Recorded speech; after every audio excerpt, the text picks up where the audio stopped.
नमस्कार, देश देशांतर में आपका स्वागत है। मैं हूं दीपक डोभाल। भारत ने संयुक्त राष्ट्र की संस्था संयुक्त राष्ट्र मानवाधिकार परिषद यानी यूएनएचआरसी की कश्मीर और पाकिस्तान के कब्जे वाले कश्मीर में कथित मानवाधिकार उल्लंघन पर रिपोर्ट को पूरी तरह से खारिज कर दिया है। भारत ने इस रिपोर्ट को भ्रामक, पक्षतापूर्ण और पूर्वाग्रह से प्रेरित बताया है। विदेश मंत्रालय ने इस पर कड़ी प्रतिक्रिया जताते हुए कहा है कि रिपोर्ट देश की संप्रभुता और क्षेत्रीय अखंडता का उल्लंघन करती है और एक गलत तस्वीर पेश करने की कोशिश कर रही है।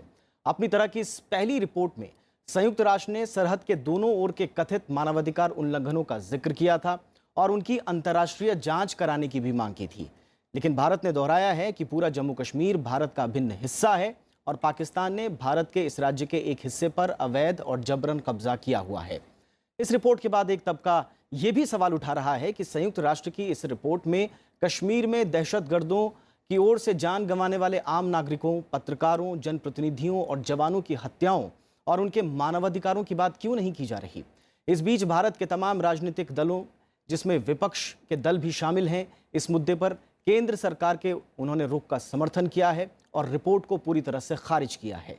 आज देश देशांतर में हम इसी मसले पर चर्चा करेंगे और इस मसले पर बातचीत के लिए हमारे साथ खास मेहमानों का एक पैनल है। हमारे साथ हैं सतीश चंद्र जी, जो कि पूर्व डेप्यूटी नेशनल सिक्योरिटी एडवाइज़र रहे हैं।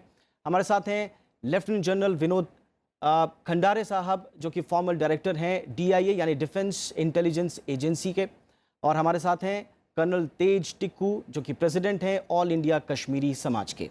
बहुत बहुत स्वागत है आप सभी मेहमानों का हमारे इस खास चर्चा में। सबसे पहले सतीश जी, मैं आपके पास आना चाहूँगा।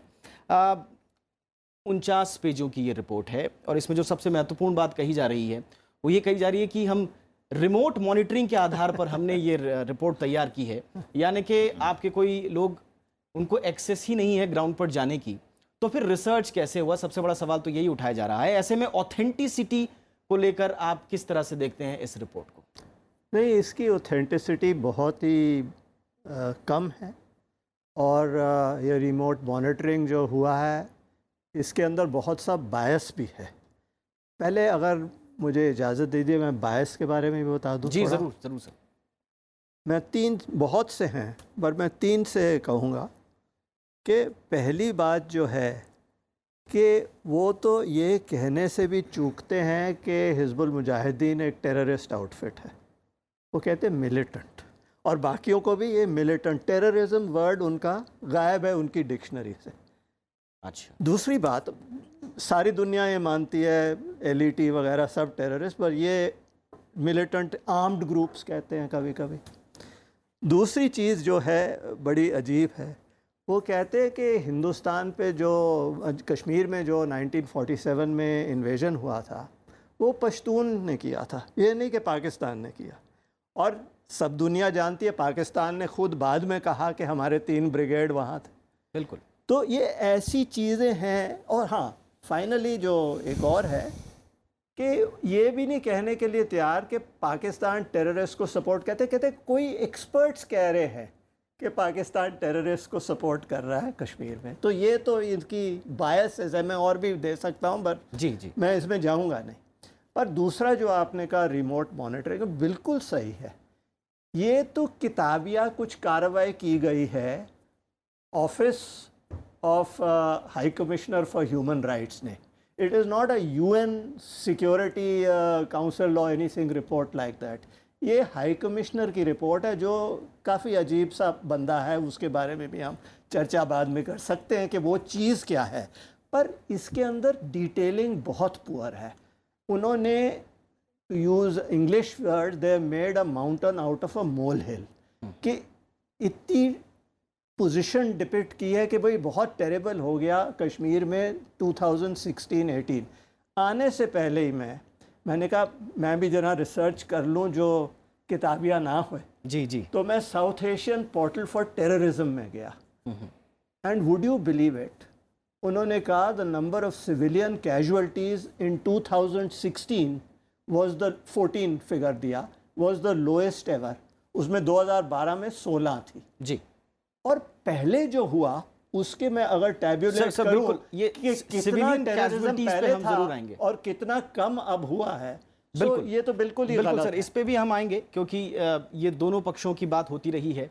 लेकिन जनरल खंडारे के पास मैं इस वक्त आना चाहूँगा। जनरल खंडारे, जब कभी भी हम कश्मीर में मानवाधिकार उल्लंघनों की बात करते हैं तो उसमें दो पक्ष आते हैं। पहला पक्ष ये कहता है कि साहब फोर्स जो है वो मानवाधिकारों का उल्लंघन कर रही है, और दूसरा पक्ष ये आता है कि साहब जो वहाँ के जो टेररिस्ट हैं और जो पाक प्रायोजित जो आतंकवादी ग्रुप्स हैं वहाँ पर, वो भी लोगों का मानवाधिकारों का उल्लंघन कर रहे हैं, लेकिन उनकी बात कोई नहीं करता। चूंकि आप सेना से जुड़े रहे हैं, आपसे मेरा ये सवाल है कि आप बतौर सैन्य अधिकारी किस तरह से देखते हैं जब आरोप लगते हैं सेना पर कि साहब आप तो मानवाधिकारों का उल्लंघन कर रहे हैं वहाँ पर? इसको इस तरह से समझते हैं जी कि सबसे पहले जिस तरह से आपने बोला कि सेना के ऊपर आरोप लगते हैं, ऐसे सोच लेते हैं कि दोनों तरफ से आरोप लगेंगे। आरोप लगाने वाले कौन हैं और आरोप लगाने वालों का एजेंडा क्या है? हम ये मानते हैं कि हुर्रियत और जो आईएसआई ड्रिवन टेररिस्ट हैं, वो तो इस चीज़ के लिए आरोप लगाएंगे ही, ये तो उनके लिए एक हथकंडा है।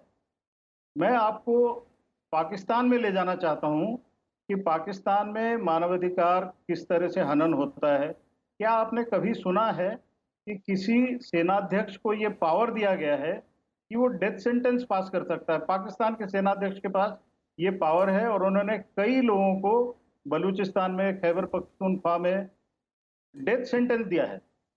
क्या वो मानवाधिकार हनन नहीं है? और हमारे यहाँ पे आप देखिए, जिस तरह से कंप्लेंट होती है, उसके बाद इंक्वायरी होती है, इंक्वायरी के बाद हर एक को बोलने का मौका दिया जाता है। मैंने खुद अपनी इस पोजीशन में कई बार इंक्वायरीज की हैं और इंक्वायरी में जो भी गलतियां पकड़ी गई उसमें उनके अगेंस्ट एक्शन लिया गया। लेकिन जो जुडिशरी है और जो बार काउंसिल है, उन लोगों का क्या रिकॉर्ड है? उन लोगों ने किस तरह से इन्वेस्टिगेशन में मदद की है, ये भी आपको देखना जरूरी है। तो दोनों तरफ से देखना ये जरूरी है कि क्या आरोप लगाए गए, पाकिस्तान ने ये जो गेम खेला है आईएसआई के थ्रू, और उनका क्या रिकॉर्ड है, और हमारा रिकॉर्ड तो बिल्कुल पाक साफ है। बहुत इंपॉर्टेंट बात जनरल खंडारे ने उठाई है यहाँ पर। मैं आपके पास आना चाहूँगा कर्नल टिक्कू। जो खंडारे साहब कह रहे हैं कि साहब आर्मी पर जो सवाल उठते हैं हम तो उसका रिकॉर्ड मेंटेन करते हैं। आर्मी कह रही है कि अगर हम मानवाधिकारों का उल्लंघन के जो आरोप हैं वो इस तरह से कह रहे हैं कि यदि हमारी तरफ से कोई गलती होती है तो उस पर हमने इंक्वायरी बिठाई है, कई लोगों का उस पर एक्शन भी लिया गया है। लेकिन जो मिलिटेंट्स जो वहाँ पर लोगों के मानवाधिकारों का उल्लंघन कर रहे हैं, मैं ख़ास तौर पर जिक्र करना चाहूँगा राइजिंग कश्मीर के संपादक शुजात बुखारी साहब की हत्या कर दी गई, और वो पहले पत्रकार नहीं है जिनकी हत्या हुई है। अल सफ़ा के संपादक मोहम्मद शबान वकील की आतंकियों ने हत्या की। उसके बाद 1995 में बम धमाके में बीबीसी के एक संवाददाता हैं जो यूसुफ जमील साहब, वो बाल बाल बचे, लेकिन एएनआई के जो पत्रकार थे वो मारे गए। 2003 में नाफा के संपादक परवेज़ मोहम्मद सुल्तान की आतंकियों ने हत्या कर दी। और औरंगज़ेब जो कि एक मिलिट्री मैन थे, एक जो कि ईद की छुट्टियां मनाने घर जा रहे थे, उनको एबडक्ट किया गया और उनके बाद उनकी डेड बॉडी मिली। इनका हिसाब कौन रखेगा? इनके मानवाधिकारों के उल्लंघन की बात क्यों नहीं होती है सर? देखिए, आपको समझना पड़ेगा कि बल्कि हमारे देश को भी ये बात समझनी पड़ेगी कि मिलिटेंसी जो प्रॉक्सी वॉर पाकिस्तान कश्मीर में चला रहा है, हम सिर्फ उस पर ध्यान देते हैं जो कटिंग एज एंड पर आता है, वो है मिलिटेंट। लेकिन उसके पीछे कितनी बड़ी ऑर्गेनाइजेशन है और कितने उसके अलग अलग डिवीज़न है जिनका काम है, एक तो है बिल्कुल उनका डिसइंफॉर्मेशन कैंपेन चलाना, और वो डिसइंफॉर्मेशन कैंपेन जो अलग अलग स्तर पर चलता है, और उसका एक बहुत बड़ा भाग है कि इंडियन आर्मी के मोराल को नीचे करने के लिए बार बार उन पर ह्यूमन राइट्स वायलेशन का इल्ज़ाम लगाओ, पूरी दुनिया में उसकी चर्चा करो, ताकि दुनिया में जो है इंडियन आर्म्ड फोर्सेस बदनाम हो और वो डिफेंस ऊपर आ जाए। अगर आपने देखा होगा पिछले 30 साल से 92 के बाद 28 साल में, अगर आपने देखा होगा जो हुर्रियत को सपोर्ट करने वाले हमारे कमेंटेटर्स आते हैं टेलीविज़न पर, वो सिर्फ एक ही बड़ी घटना का आपको रेफरेंस देंगे, और वो है कुनान पोशपुरा जो 1992 में हुआ। उसके बाद वो लोग भी कोई ऐसी घटना को कोट नहीं करते जो ह्यूमन राइट्स वायलेशन कश्मीरी अवाम का जो वायलेट करे। और कुनान पोस्टपुरा आपको पता है 1992 में बीजी वर्गीस साहब के नीचे बहुत बड़ी कमेटी बनाई गई थी और वो पाया गया कि ये बिल्कुल झूठ था और इसका कोई आधार नहीं था। जहाँ तक मसला है इंडियन आर्मी का, इंडियन आर्मी की ऑर्गेनाइजेशन इस प्रकार से है कि कोई भी जवान या कोई भी सब यूनिट अगर ह्यूमन राइट्स वायलेशन में इन्वॉल्व है तो उसके अगेंस्ट एकदम से कार्रवाई की जाती, जो हमारे पुराने DGI ने आपके सामने रख दिए। जहाँ तक ताल्लुक है इस रिपोर्ट का, राज साहब को, सक्सेना साहब को इनके बारे में बिल्कुल ठीक मालूम है। राज साहब की अपनी अलग से कहानी है और वो किस प्रकार से UNHRC के चेयरमैन बन गए वो भी सबको मालूम है। और इस रिपोर्ट में क्या दर्शाया गया है इतना बायस्ड और वन साइडेड है कि आज बुखारी साहब की हत्या हुई, औरंगजेब की हत्या हुई, अयूब पंडित की हत्या हुई, लेफ्टिनेंट उमर की हत्या हुई, कई ऐसे लोगों को मारा गया। रोज़े के दौरान ईद के दिन DIG अमीन की हत्या कर दी गई। वो कोई ह्यूमन राइट्स वायलेशन इनके लिए नहीं है। मैं आपको एक और भी बात बता देना चाहता हूँ। देखिए जी, आपने आज ही देखा होगा बानिहाल में क्या हुआ। CRPF के जवान एक बस में थे और आर्म्ड थे, उनके पास हथियार थे, उनके पास एम्युनिशन था, वेपन लोडेड थे और उनके बस के ऊपर इतना ज़बरदस्त अटैक होता है। किसी भी देश में अगर ऐसा होगा, किसी भी देश में, वो छोड़ दीजिए पाकिस्तान, छोड़ दीजिए जो अनलॉफुल बिल्कुल लॉलेस एरिया है फाटा की, किसी भी देश में ऐसा होगा, एक एक करके उन पत्थरबाजों को मार दिया जाता है। लेकिन इंडियन आर्मी और इंडियन सिक्योरिटी फोर्सेस में ही इतना ज़्यादा पेशेंस है कि वो इस चीज़ को बर्दाश्त कर सके और रिटेलिएट उन्होंने नहीं किया। मैं इस पर भी आऊँगा सर। ये एंगल भी ज़रूरी है क्योंकि हम इंडियन आर्मी कि बार बार हम इंडियन आर्मी को बीच में लाकर खड़ा कर देते हैं, लेकिन इंडियन आर्मी की तरफ से ऐसे कौन सी ऐसी मजबूरियां हैं कि वो अपनी बात, अपना पक्ष समाज में या मीडिया में बेहतर तरीके से नहीं रख पाते। इस पर भी बात करेंगे। लेकिन सर, जो अभी इन्होंने बात की, एक महत्वपूर्ण डेटा जो अभी आया है वो ये है कि रमज़ान के दौरान भारत सरकार ने एक सीज़ फायर की बात की थी कि हम साहब जो गतिविधियाँ हैं, जो कार्रवाइयाँ हैं, उन पर रोक लगाएंगे। लेकिन उसमें जो सिविलियंस पर अटैक हुआ है टेररिस्ट की ओर से, वो बढ़ा है। लगभग 28 दिनों में 7 ऐसे केसेस आए हैं जो कि सिविलियंस पे अटैक किए गए हैं। तो आपको लगता है कि इस दिशा में भारत हमेशा से लीनियंट रहा है, ये बात जाहिर है, लेकिन क्या हमें अब थोड़ा सा एग्रेशन भी दिखाना होगा, थोड़ा सा और पॉलिसीज़ में चेंज करना होगा ताकि हम पर जो वापस तोहमतें लगा दी जाती हैं मानवाधिकार उल्लंघन वाली, कम से कम उनका जवाब दे सकें? क्योंकि यहाँ पर तो साफ तौर पर दिख रहा है कि हमने तो शांति की पहल की, लेकिन मानवाधिकारों का उल्लंघन तो टेररिस्ट ऑर्गेनाइजेशंस की तरफ से ज़्यादा हो रहा है। बिल्कुल सही कह रहे हैं कि ये मानव अधिकार का जो उल्लंघन हुआ, टिक्कू साहब ने कहा, जनरल साहब ने कहा, ये तो दूसरी तरफ से खुलेआम हो रहा है। और आर्म्ड फोर्सेस के बारे में खंडा जनरल साहब हैं, आर्म्ड फोर्सेस जो इंडियन आर्म्ड फोर्सेस हैं, they are amongst the best in the world for observing human rights. इनकी खास ट्रेनिंग दी जाती है। मैं जानता हूँ ICRC यहाँ 90s में आया था, मैं इससे डील कर रहा था उस वक्त, तो उन्होंने ट्रेनिंग दी कि कैसे human rights maintain, how you should deal with crowds etcetera. पूरी ट्रेनिंग दी गई और अगर कोई कंप्लेंट्स आए तो इंटरनली देखे गए। और इनकी जो है सिस्टम ठीक है, यू हैव AFSPA एट्सेट्रा, परंतु ये नहीं मतलब कि इम्प्यूनिटी है। इम्प्यूनिटी नहीं है, क्योंकि फ़ौज के अंदर खुद जो जनरल्स होते हैं, सीनियर ऑफिसर्स होते हैं, उसकी तहकीकात पूरी तरीके से करें और कोई भी सोल्जर और ऑफिसर ने कोई गलत काम किया होता तो उसको पनिशमेंट मिलती है। इंटरनल सिस्टम इंटरनल सिस्टम तो है, लेकिन फिर वो क्यों आखिर लोगों की के शिकार बन जाते हैं, उनकी आलोचनाओं का शिकार बनती है आर्मी? इसके लिए हम जनरल खंडारे के पास एक बार फिर जाएंगे। जनरल खंडारे, आप मुझे ये बताइए कि सेना का काम तो जो सरकार है, जो नागरिकों की सुरक्षा है, जो सरकारी आदेश है, उनका पालन करना है।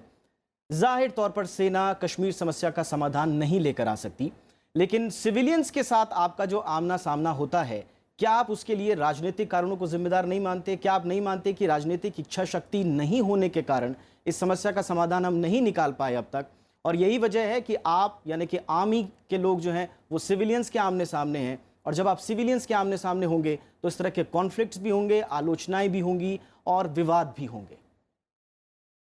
इसको हम अगर देखें तो जम्मू कश्मीर में जो हालात हैं जिसमें सेना और सिविलियन आमने सामने हैं, ये कन्वेंशनल वॉर के दायरे में नहीं आता है। और ये एड टू सिविल अथॉरिटीज के दायरे में आता है।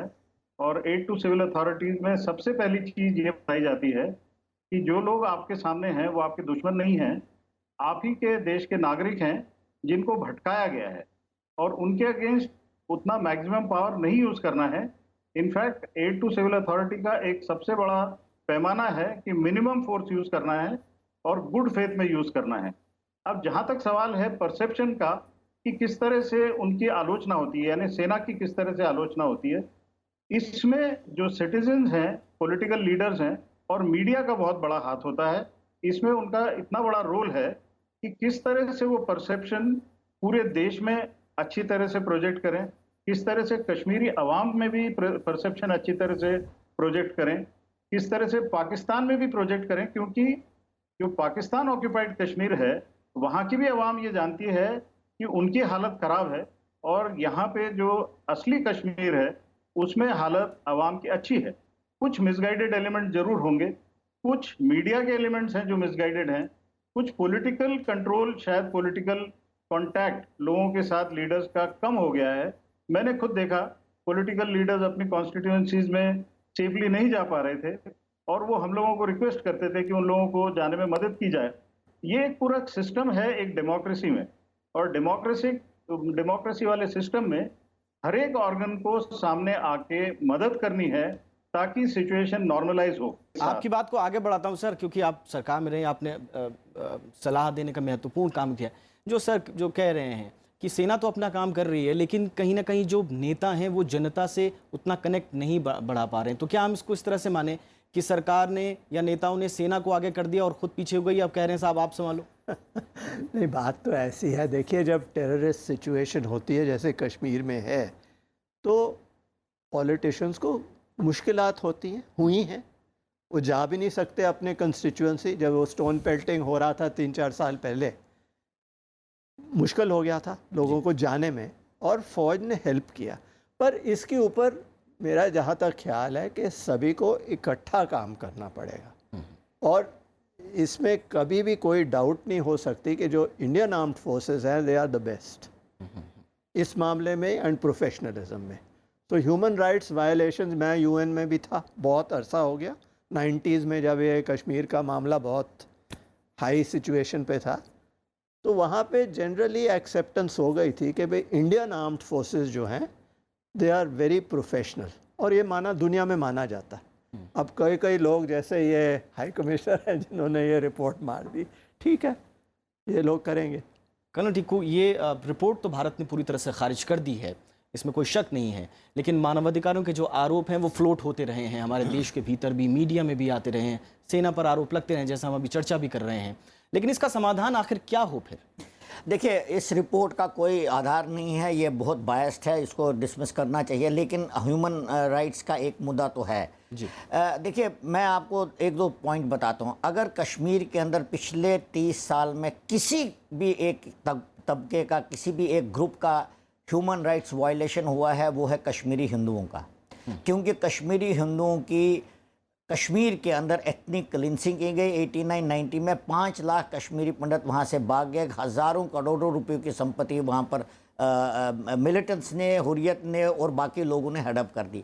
लेकिन इसके विषय में पूरे दुनिया में और ये यूएन में कोई जिक्र नहीं है, क्योंकि हमने ही इस बात को नीचे दबा दिया, तो कौन हमारी बात करेगा। सबसे बड़ा वायलेशन ये रहा है। दूसरा पॉइंट मैं आपको बताना चाहता हूँ, दुनिया में कोई भी फौज नहीं है जो इंसर्जेंसी में लगी हुई है, जो काउंटर मिलिटेंसी ऑपरेशन में काम कर रही है, वो इसी हथियार से लड़े जिस हथियार से मिलिटेंट लड़ रहा है। आप देखिए, किसी भी मकान से आपके ऊपर 2-4 मिलिटेंट है और वो आपके ऊपर फायर कर रहे हैं आर्मी के ऊपर, किसी और देश में वो एक टैंक भेजकर उसको उड़ा देते, जवान को एक्सपोज ही नहीं करते। लेकिन हम ऐसा नहीं कर रहे हैं कि हम नहीं चाहते कोलैटरल डैमेज हो और कोलैटरल डैमेज से किसी सिविलियन की डेथ हो। तो इतना तक हम ख्याल करते हैं, इसके बावजूद ये बोला जाता है कि इंडियन आर्मी जो है ह्यूमन राइट्स की वायलेशन करता है। ये बिल्कुल बेबुनियाद है, डिसइंफॉर्मेशन कैंपेन का एक हिस्सा है। मैं आपको कहीं भी, आप फाटा में देख लीजिए, नॉर्थ वजीरिस्तान में देखिए, सीरिया में देखिए, कहीं पर भी देख लीजिए, वहाँ पर एयरक्राफ्ट, टैंक, गन सब कुछ इस्तेमाल होता है। लेकिन इंडियन आर्मी ऐसी आर्मी है, जितना नुकसान इंडियन आर्मी का हुआ है ये देखते देखते कि कोलेटरल डैमेज ना हो, उतना किसी भी दुनिया में नहीं होगा। और इसके बावजूद भी कुछ ऐसे लोग हैं वो कहते हैं कि इंडियन आर्मी जो है ह्यूमन राइट्स का वायलेशन करती है। इससे गलत और बिल्कुल बेबुनियाद बात कोई हो ही नहीं सकती।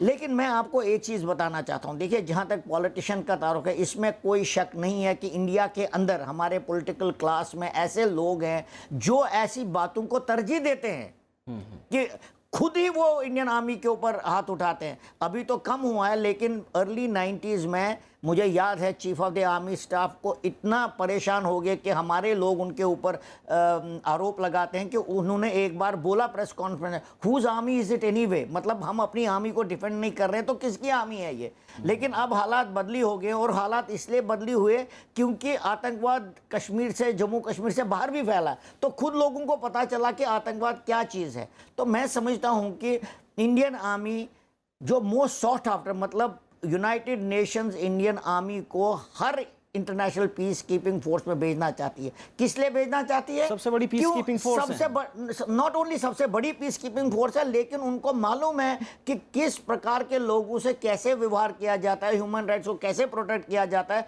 और लोगों को एकजुट कैसे मिलाना होता है। ये हमारी क्षमता है।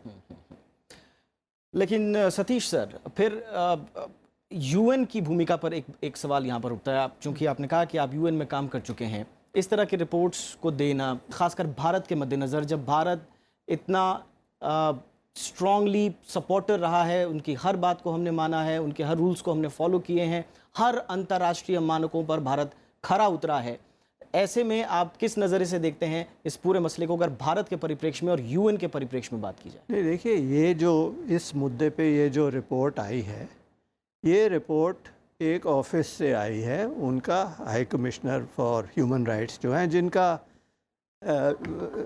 इतना महत्व नहीं है जी।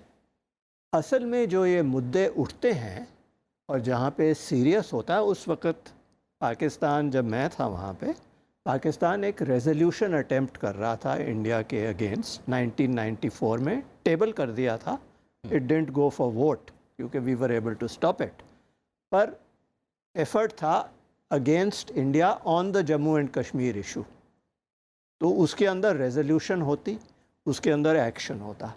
ये जो सिचुएशन है ये और है। ये एक दफ्तर ने जो अपनी रिपोर्ट की रिमोट मॉनिटरिंग से, प्रॉपर स्टडी के बिना, हैवीली बायस्ड, इसका महत्व बहुत कम रहेगा जहाँ तक मेरा ख्याल है। परंतु हाँ, ऐसी रिपोर्ट मेरे ख्याल में कभी आनी नहीं चाहिए, और ये बहुत अच्छा है कि भारत सरकार ने इसकी ऑपोजिशन की है, क्रिटिसिज्म किया है, और ये ज़रूरी भी था। और ये जो है बंदा जिसने ये बनवाई है रिपोर्ट, ये हट रहा है with in the next few weeks even. चलिए, बहुत बहुत शुक्रिया आप सभी मेहमानों का। जनरल खंडारे, आपका बहुत बहुत शुक्रिया। सतीश चंद्र जी, आपका शुक्रिया, और कर्नल तेज टिक्कू, आपका भी बहुत बहुत शुक्रिया। तो ये था हमारा आज का देश देशांतर। लेकिन आप हमारा ये कार्यक्रम YouTube पर भी देख सकते हैं, youtube.com/राज्यसभा TV/देश देशांतर पर आप जाएंगे तो वहाँ पर आप इस कार्यक्रम को देख सकते हैं। आप अपनी प्रतिक्रिया भी ज़रूर भेजें। अपनी प्रतिक्रिया आप हमें dd.rajyasabhatv@gmail.com पर भी भेज सकते हैं, और आपकी प्रतिक्रिया हमें लगातार मिलती रहती हैं। हमारे एक दर्शक प्रवीण शर्मा ने हमारे पिछले एपिसोड के बारे में अपनी प्रतिक्रिया दी है। उन्होंने कहा है कि बचत पर संकट और अर्थव्यवस्था जो कार्यक्रम रहा वो प्रोग्राम काबिले तारीफ़ है। बचत के बारे में उन्हें काफ़ी अच्छे तरीके से समझ में आया, इसमें संवाद उन्हें काफ़ी पसंद आया है। उन्हें सेविंग म्यूचुअल फंड के आंकड़ों के बारे में भी नई जानकारियां मिली हैं, और इसके लिए उन्होंने धन्यवाद भी दिया है। तो आप भी इसी तरह की प्रतिक्रियाएं भेज सकते हैं, और हम उन्हें शामिल करने की ज़रूर कोशिश करेंगे। और आखिर में इस कार्यक्रम में हम श्रद्धांजलि देना चाहेंगे उन तमाम पत्रकारों को जिन्होंने अपना फ़र्ज़ निभाते हुए जम्मू कश्मीर के कॉन्फ्लिक्ट में अपनी जान गंवाई है।